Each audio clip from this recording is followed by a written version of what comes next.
Shalom umat Tuhan yang dikasihinya, saya percaya saudara berada dalam pemeliharaan Tuhan yang ajaib dan luar biasa.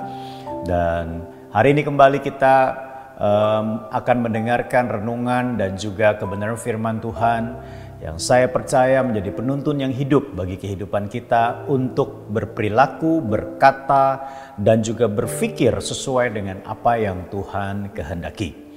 Nah, saudara yang kasih dalam Tuhan, memperhatikan ini merupakan kata kerja yang tentunya bukan hanya sekedar terucap tetapi dilakukan. Dan saya percaya untuk memperhatikan dalam hubungannya dengan sesama manusia, Tuhan ternyata sudah mengaturnya di dalam firman-Nya. Mari kita akan baca bersama-sama di dalam Galatia pasal yang ke-6 ayat 1 sampai dengan ayat yang ke-10. Saya akan bacakan ayat 1 dan 2 saja.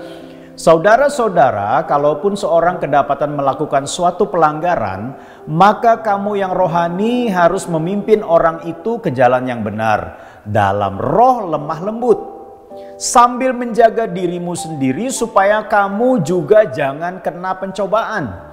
Bertolong-tolonganlah menanggung bebanmu, demikianlah kamu memenuhi hukum Kristus. Nah, saudara, kalau kita bisa melihat di sini, apa hubungannya memperhatikan dengan melakukan hukum Kristus, dengan menggenapi hukum Kristus, dengan memenuhi hukum Kristus?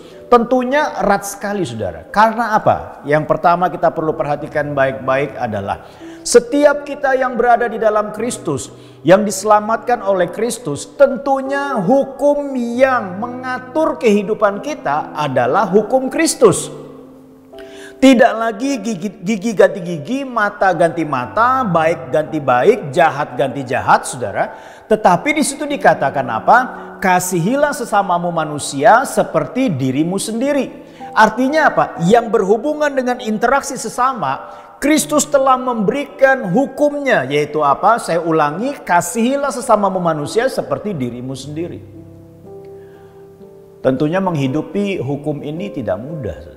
Karena apa? Kita berhadapan dengan manusia yang gampang berubah. Kita berhadapan dengan manusia yang mungkin bikin kita kesal. Kita berhadapan dengan manusia mungkin yang tidak baik menurut kita. Kita berhadapan dengan manusia yang mungkin menjengkelkan.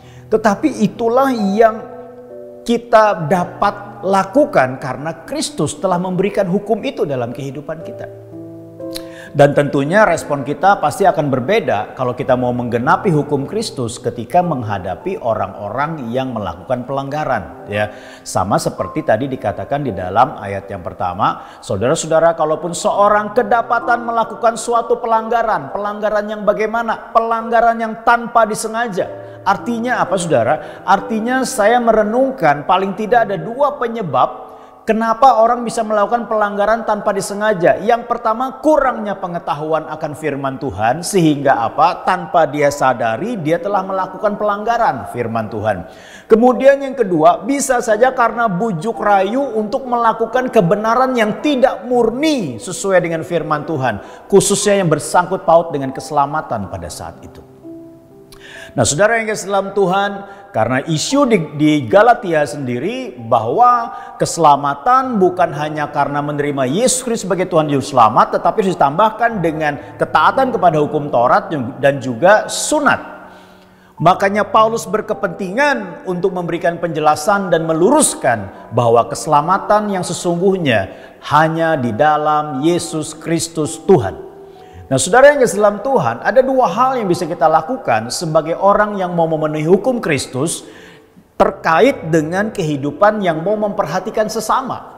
Yang pertama adalah memimpin ke jalan yang benar. Artinya apa? Ketika kita menemukan orang yang melakukan pelanggaran, saya mau katakan pada saudara, seringkali secara manusiawi kita gampang menghakimi, kita gampang menyalahkan, kita gampang melihat bahwa orang ini tidak sempurna dalam ketaatan. Tetapi kalau kita memahami dalam hukum Kristus bahwa setiap orang yang melakukan pelanggaran, apalagi pelanggaran itu tanpa disengaja, saudara, kita bertanggung jawab untuk memimpin dia ke dalam jalan yang benar.